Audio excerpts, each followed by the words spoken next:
On this edition of FedGov Today with Francis Rose, eventually the shutdown will end. Then what? All right, what are the top 3 things I need to do when I get back to work? Or I am at work, my people are going to come back to work. What do I need to think about in terms of prioritizations? Former FAST Commissioner Julie Dunn on FedGov Today in just a moment. First, though, you'll get guidance and advice on managing in the federal government through the shutdown on the FedGov Today podcast every day starting today.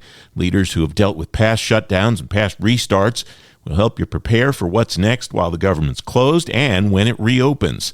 To make sure you don't miss any of these shows, follow the FedGov Today podcast on Apple Podcasts, Spotify, YouTube, or anywhere else you get your shows. And you can listen on demand anytime at fedgovtoday.com. Today's day 6 of the government shutdown. Some of the work of the federal government continues, though, at agencies that don't run entirely on appropriated money. Julie Dunn's principal at Monument Advocacy. She's former commissioner of the Federal Acquisition Service at one of those agencies, the General Services Administration. Julie, welcome. It's great to talk to you. One of the biggest problems that I'm hearing from folks as I talk to them over the weekend is, how do you think strategically in an environment where you don't know what the next thing is that you're going to have to deal with, and you don't know when the next thing that you'll have to deal with is going to happen? Julie, welcome. Thank you. Thank you for having me. Well, this time of uncertainty, in some ways, it kind of reminds me of COVID because there was such uncertainty. And I think in terms of, thinking strategically, you have to kind of telescope out and stop looking at the day-to-day, the hour-to-hour. You really have to kind of almost take a quiet moment, on a daily quiet moment, and just, all right, what are the top 3 things I need to do when I get back to work? Or I am at work, my people are going to come back to work. What do I need to think about in terms of prioritizations and that kind of thing? And how do I motivate them? One of the things I know, communications is very important, but during COVID, one of the things I found, I learned on the job in some cases, but you had to be proactive about communications, right? You couldn't just expect, the government-wide emails or something that came out on OPM would be enough to do the trick.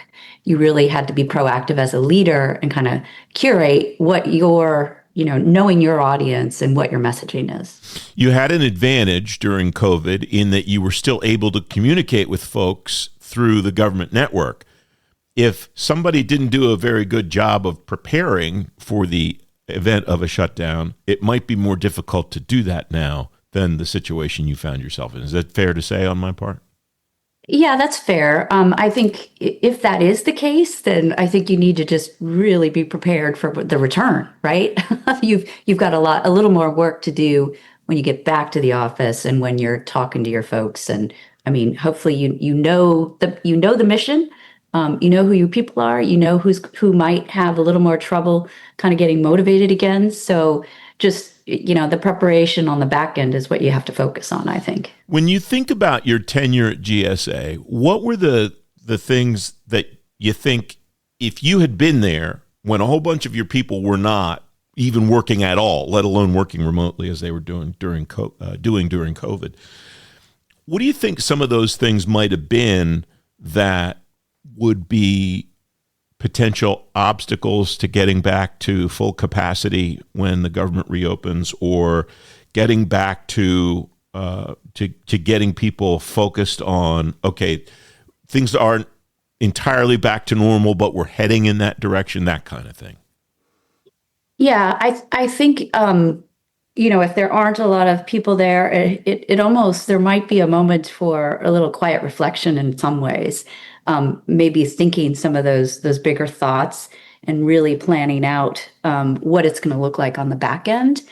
I didn't have that kind of time during COVID, but I think one of the things I used to say is I'm very grateful for what you all do. I want to make sure that we continue to do the mission that we've been given.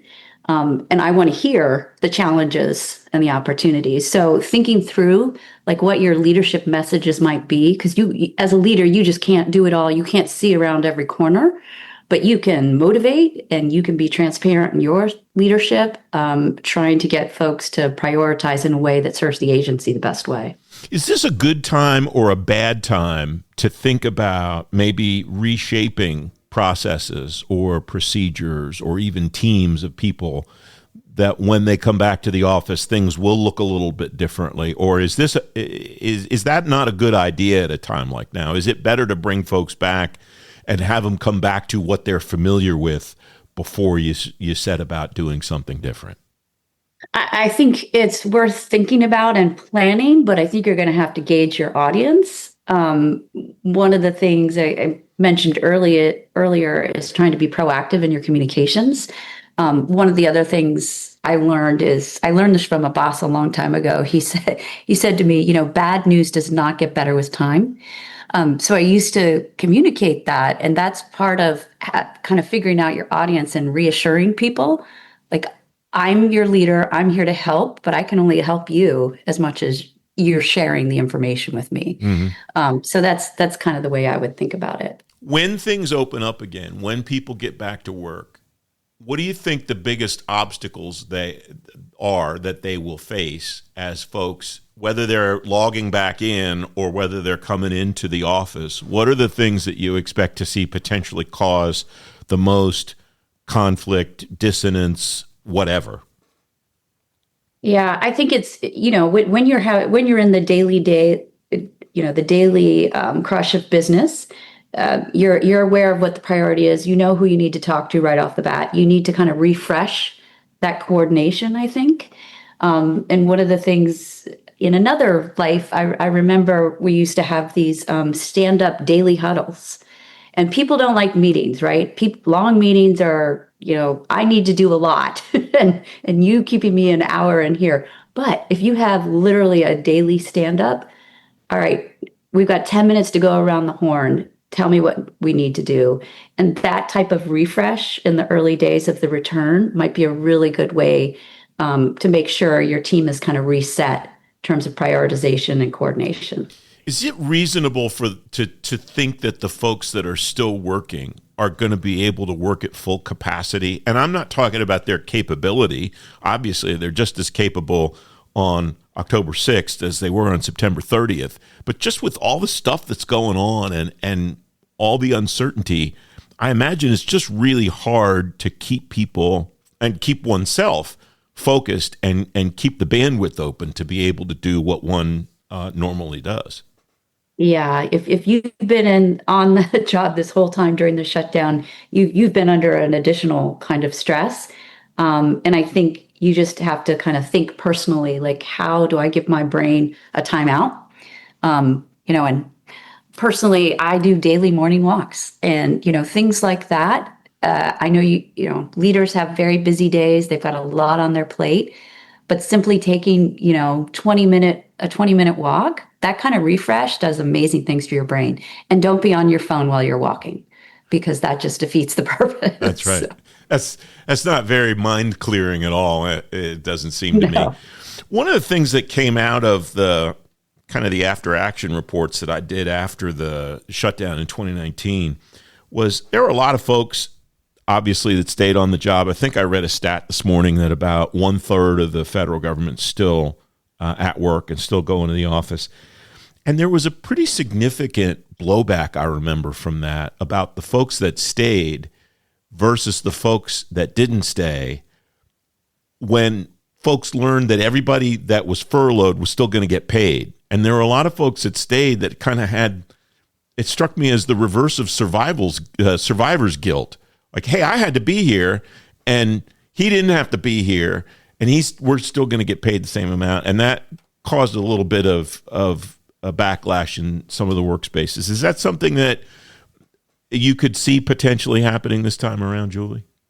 Yes, I mean we're all people, and it's just sort of a function of the way this business is run. And I think one of the things you have to keep in mind is just not to take it personally, and the things that you can control. It's everybody's got different roles and responsibilities. I remember, I don't know if this is necessarily how some organizations would run it, but I remember being on the Hill in the 2013 shutdown, and we kind of rotated. There were people that kind of came in and out of the office. I don't know if federal agencies have the same type of flexibility in terms of who's sort of accepted or not. But we're all people, and we got to expect that there's going to be different reactions to that. Julie, I really appreciate a chance to connect with you and talk about all these things. It's really difficult for leaders that are in a job like you held to sort through all of this. So your insight's really helpful. Thank you.